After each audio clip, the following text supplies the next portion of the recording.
what we have in this state, an abundance of in this state, is solar. I got asked by some people, political people, as to just what exactly was this gift that God gave us here in the South. That was the way it was exactly put to me, which I felt was an excellent way of saying it.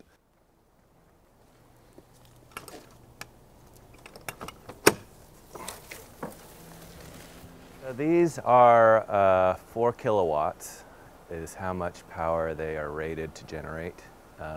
We had them installed about 5 years ago, just coming on 5 years. The reason why we got this quantity is at the time the federal government and the state of Georgia had tax credits, which went to about $30,000 worth of installation costs. So about 2/3, each one would cover about $10,000.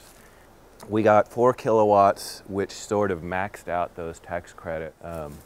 So we don't have batteries. Our electricity is fed right back into the grid. We're essentially like a power plant, a little mini power plant.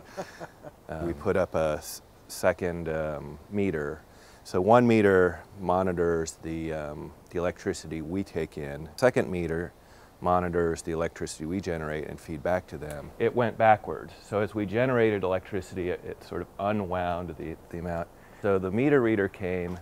He came one month, and he read it, and it was less than it had been the previous month. And so he's like, "Oh, your meter's broken." So he had them come in and replace the meter, not realizing that we were generating electricity. Please understand, we are invested deeply in renewables. We are excited about their future. We think over time they will have great application. But I don't think they will displace, in say the next decade, of any significant degree, nuclear, coal, or gas. It will probably be limited in its penetration until maybe the end of this decade, 2018, 2020. But it's something that we will consider in thinking about more innovative solutions, and I'll talk about that in a minute. It could be a game changer.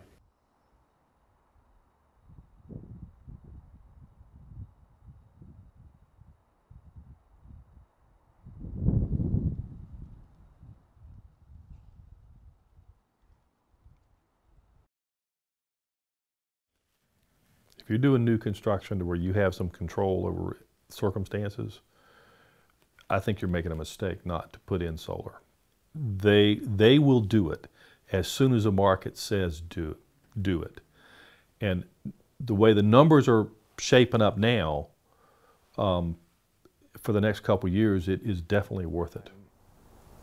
I mean, especially in this sort of uncertain financial market, I think if you have the capital and can take the time to let that investment sort of pay off, it's not a bad investment, and it makes you feel good pretty much every day.